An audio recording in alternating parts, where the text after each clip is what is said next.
2023 was a good year for me to visit places I'm familiar with, but also for new destinations. This channel was created in honour of my dad, who showed me some wonderful places to walk and sparked the wanderlust within me to go further. I'd be hugely grateful if you wish to subscribe to Robinson's Rambles and see the walks my dad used to take me on. I have also this year pushed myself to go a little further too, and I truly hope the ideas I have for 2024 can come into fruition, and I will document what I can on my channel. In the meantime, however, allow me to show you the top 5 places I visited in 2023. Number 5, Ingleton Waterfalls in Yorkshire. The novelty of getting to Ingleton Waterfalls by way of a 40-minute drive for myself has never worn thin. With its relatively easy circular trail, it's a great one for families, rain or shine, and the main waterfall of Thornton Falls can show you how much of a torrent it can be with a lot of the former.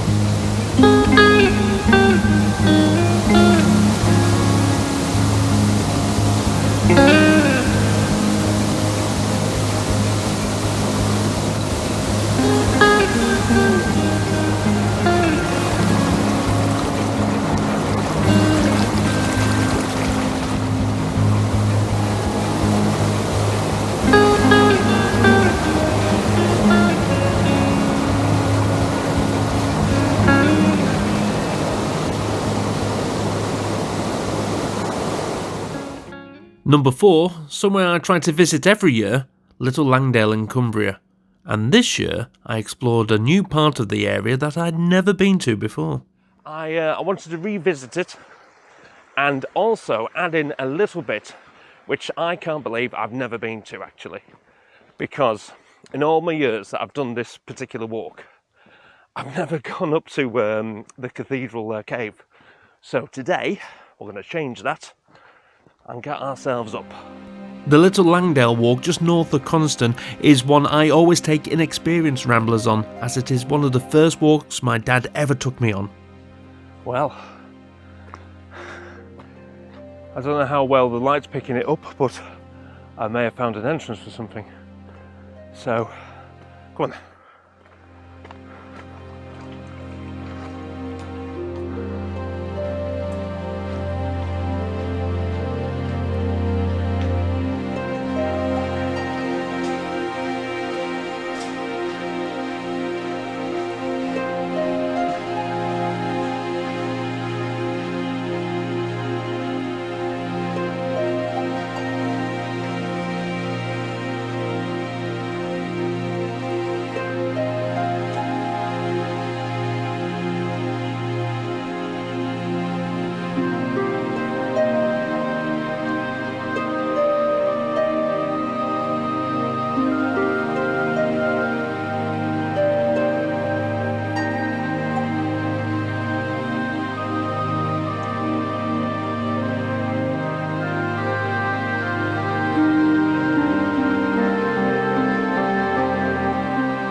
Well, I'll tell you one thing, when I finally leave this mortal coil and get to see my dad again, I'm going to give him a little slap on the hand going, why did we never go in there? It's just off the bloody road. Another wonderful sight along the walk is Slater's Bridge. The bridge dates back to the 17th century and became a listed building in 1967. The bridge is thought to have been created by miners working in the nearby Tilberthwaite Fells.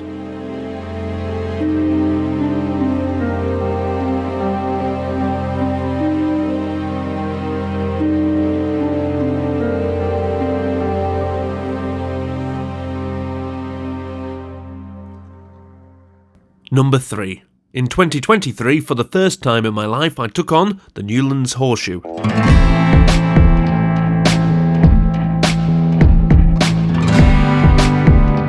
Around 9 miles in length, This circular saw this Robinson taking some dramatic views from Robinson. That does make sense, I promise. Then I made my way around to Dale Head, where it had been too long for me to take a certain pilgrimage up there. So here we are, ladies and gentlemen. Cairn just over there. One monumental view to the left of me. And just before I stop and have a bit of lunch and get the drone out, there was a reason. I was explaining before the significance of Dale Head for myself. The reason being, we'll get near the view as well for this, is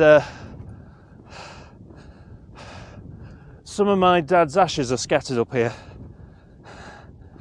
Now, hilarious thing was, or the irony of it was, I don't think it was actually a walk he took me on, but for this, I had to.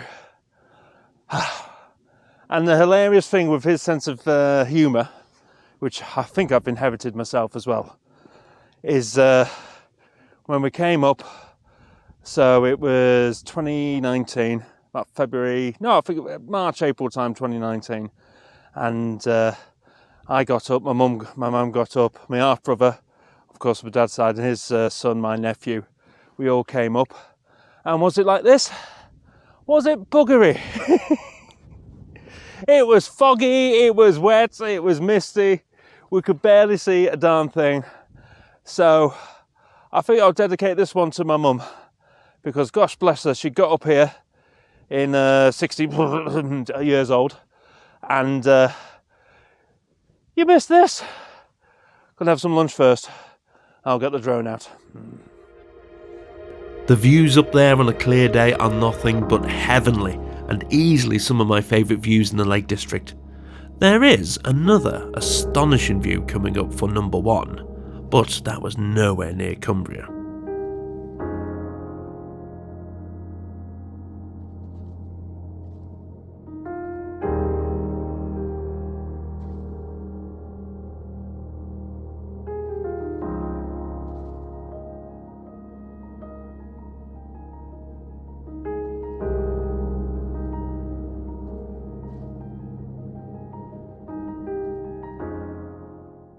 Number 2, somewhere not too far away from Robinson and Dale Head, is the second biggest peak in England, Helvellyn. I had climbed Helvellyn a couple of years ago from the Glen Ridding side, which brings you over Striding Edge. Not something I wanted to venture again. Heights never used to give me so much anxiety. I wanted to find another way up, so this time I went from the Thalmere side. So that's the tougher bit over and done with. Now we're very close to the top of Helvellyn, and also you get to this point, you start seeing the other way up, Striding Edge.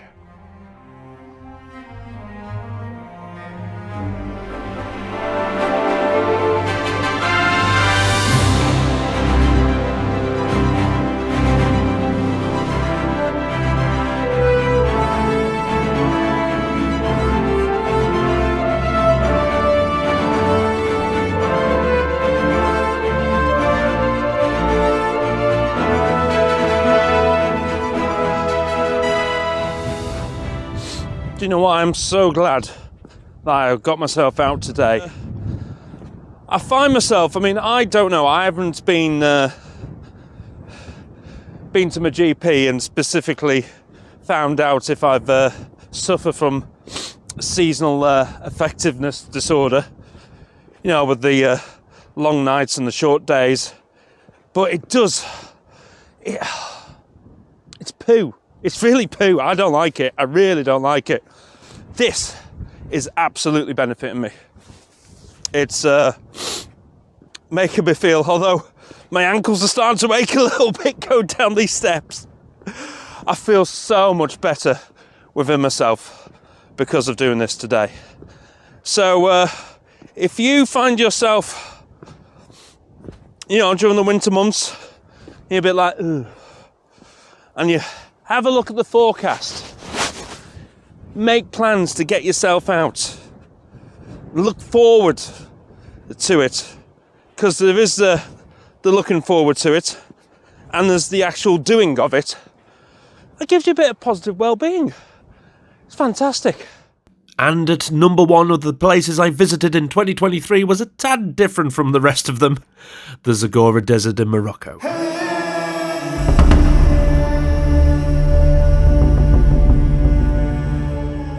For the few short days I was there, I absolutely cherished every moment. My self-employed work can be quite seasonal, and it makes January and February quite quiet months for me. So I decided to bite the proverbial bullet to visit somewhere I've never explored and have always been fascinated with, the Moroccan culture.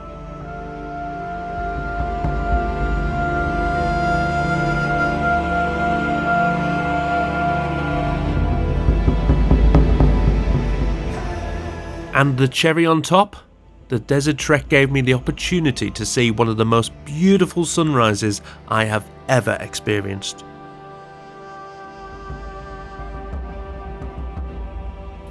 If anyone was ever thinking, do I want to do something like this? Unequivocally, yes. Can't even say it because I'm just stunned at how gorgeous everything's been. I mean, for the I'm lost for words because just how beautiful it is. But like even last night as well, there's zero light pollution. We could see all the stars, the Milky Way. I tried a star lapse thing, like a mode on this camera, which hopefully works. I don't know. Fingers crossed. But it's sort of these sort of memories that money just can't. You can't put a price on it. You can't put a price on it. That's essentially it. And now we've got a bit more time, and then one more short little camel ride back to the minibus. I think I'll put the microphone on for that one. Hopefully you can hear me now, otherwise this will be a bit redundant. But again, one more look for you.